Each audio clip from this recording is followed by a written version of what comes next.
Olá, me chamo Igor Couto e, junto com a Naira Alice Cordeiro, faço parte de uma turma noturna de História da Filosofia, ministrada pela professora Mariana, no bacharelado em Filosofia da UFSC. O tema e autor que a gente escolheu foi Trótula de Ruggiero ou Trótula de Salerno, História e Apagamento. Abordaremos a existência de uma mulher muito relevante para a filosofia da medicina e também para a chamada ginecologia medieval, Trótula Ruggiero, da Escola Médica de Salerno. Essa mulher, que foi importante autora de obras médicas, foi vítima do que chamamos de apagamento histórico.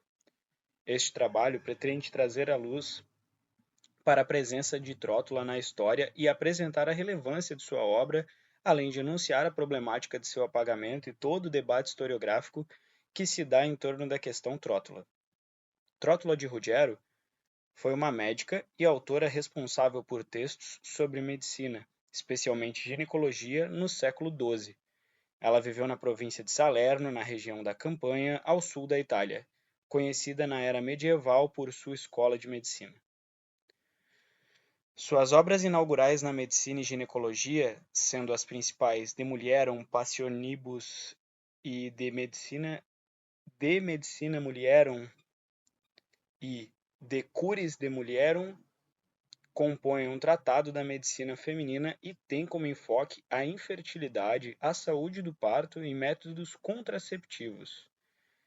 Tais escritos têm relevância científica quanto à produção epistemológica filosófica por romperem com as ideias postas da medicina à época, produzindo estudos inovadores e pondo uma nova ótica sobre os problemas que já existiam. Seus diversos manuscritos espalhados pela Europa atestam sua inserção no cotidiano filosófico e científico dos séculos XII a XV. É possível notar que, ao longo da pesquisa sobre sua história e suas obras, tivemos dificuldades em encontrar artigos em site ou citações com recortes de sua história em livros. Grande parte dos artigos em que se é possível encontrar algo sobre Trótula parte de alguma das suas três principais obras, ou se utiliza de sua influência textual acadêmica sem citá-la. De fato, é um desafio resgatar títulos e moldes históricos de outros autores de sua época, mostrando que inúmeros deles passaram por um processo claro de desapropriação intelectual, ainda mais sendo elas autoras femininas, usurpando a autoria de suas obras e resultando no apagamento, inclusive, da sua existência como indivíduos. Porém, esse apagamento decorre de um processo com várias camadas e problemáticas que serão apresentadas neste trabalho. É preciso, em primeira instância, entender como esse apagamento acontece e quem são os possíveis responsáveis por eles, de acordo com sua época. Quando autores sofrem em algum nível um apagamento histórico, acabam deixando de gerar impactos na sociedade a qual pertence, interrompendo os processos de ruptura com as ideias estabelecidas até aquele momento. O objetivo real de construir conhecimento deixa de impactar as camadas sociais das quais os autores faziam parte, pois deixaram de existir ali. Claro que, ainda que as visões médicas do medievo já não sejam contempladas pela modernidade, reconhecer a autoria dos textos e produções de conhecimento dos seus autores dá vida às suas reflexões e descobertas. No caso de uma autora mulher, essa medida contraria a ideia de que existe uma minoridade intelectual feminina e torna seu trabalho mais representativo. Foi indispensável para a reconstrução epistemológica do pensar da época não só os tópicos sobre cuidados médicos, obstétricos e ginecológicos que Trótula produziu em sua obra, mas também toda uma perspectiva feminina da construção desse saber, levando em consideração o corpo feminino e todo o contexto de sua época, contribuindo com a historiografia. O momento histórico em que aparentemente se deu o seu apagamento foi em 1566, onde o editor Hans Caspar Wolff atribuiu a uma figura distante chamada Eros Juliae a autoria das obras que até então eram conhecidos como Trótula Major. Devemos tais registros que comprovam a autoria real de suas obras a Salvatore de Renzi, que escreveu sobre a escola médica de Salerno e sobre seu ambiente de trânsito cultural significativamente distinto para a produção científica. É Salvatore de Renzi quem descreve em 1059 Rodolfo Malacorona, médico e monge normando, que foi a Salerno conhecer sua famosa escola de medicina e que lá não encontrou ninguém que estivesse à altura de seus conhecimentos, a não ser uma nobilis matrona com quem ele não pôde se igualar em debate ou argumentação. Também há outras evidências históricas de sua relevância, como a de Petrus Hispanos, que posteriormente viria a ser o Papa João XXI. Faz 5 menções a Trótula e seu tratado de medicina na sua obra, Thesaurus Pauperum, escrita em 1270. Contudo, se temos evidências comprobatórias de sua existência na história, o que diz respeito à sua autoria textual passa a ser um pouco nebuloso e entra em discordância em relação aos diversos comentadores da mesma.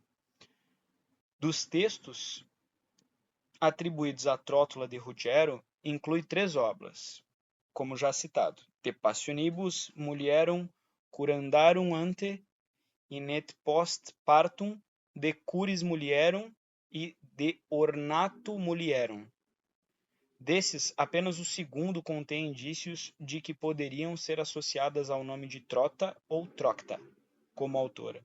Embora todas as obras tenham origem na Escola de Medicina de Salerno, o fato de muitos manuscritos circularem de forma anônima questiona a ideia de uma autoria única. No entanto, essa circulação ampla também demonstra a relevância e a influência dos conteúdos para as práticas médicas da época. Embora a questão Trótula ainda permaneça indefinida e as evidências disponíveis não permitam uma conclusão definitiva sobre o corpus atribuído a ela, é possível identificar as razões históricas, historiográficas e epistêmicas que geraram o debate sobre o gênero e a identidade do autor.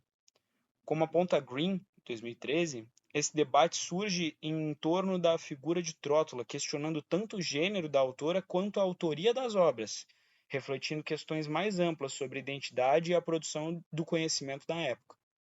É possível notar que toda a questão gira em torno das principais contribuições das epistemologias feministas em suas diversas abordagens. É a denúncia da conexão entre conhecimento, política e poder. Elas revelam como o conhecimento é usado politicamente para exercer domínio, frequentemente adotando uma concepção específica que ignora os gêneros, ficando fora do alcance da crítica epistemológica tradicional. Esse processo demonstra como o conhecimento pode ser moldado por interesses de poder, excluindo perspectivas críticas e marginalizadas. Diante disso, pode-se afirmar que uma das estratégias das fundações patriarcais do conhecimento é a fórmula do individualismo universalista. Neste contexto, essa fórmula não é uma contradição, pois o sujeito epistêmico é apresentado como impessoal. Essa abordagem é sustentada por uma metodologia solipsista, termo usado por Potter em 1993, que supõe que o processo de conhecimento deve ser independente e isolado, desconsiderando as influências sociais e de gênero no ato de conhecer. Não podemos considerar os critérios da tradição epistemológica dominante como universais, pois sua base conceitual e exemplar é a masculinidade branca. Isso revela de forma evidente o mito da neutralidade dessa tradição, que se apresenta como amundana e apolítica.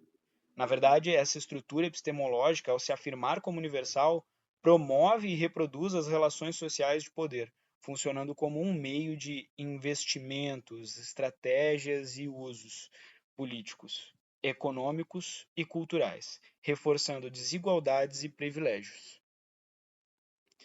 Trata-se, portanto, de uma reivindicação transformadora pela localização epistêmica dos corpos feministas e do corpus feminista. Em outras palavras, é reconhecer que a agenda epistemológica nunca é neutra, mas sempre está social e politicamente comprometida. A partir disso, busca-se transformar essa agenda em uma prática emancipatória, que desafie as estruturas de poder e abra espaço para novas formas de conhecimento e de existência, validando assim a autoria real de obras ligadas a pensadores, de suas mais diversas matrizes, colocando em prática uma historiografia que admita seus mais diversos corpos, comunidades e contextos.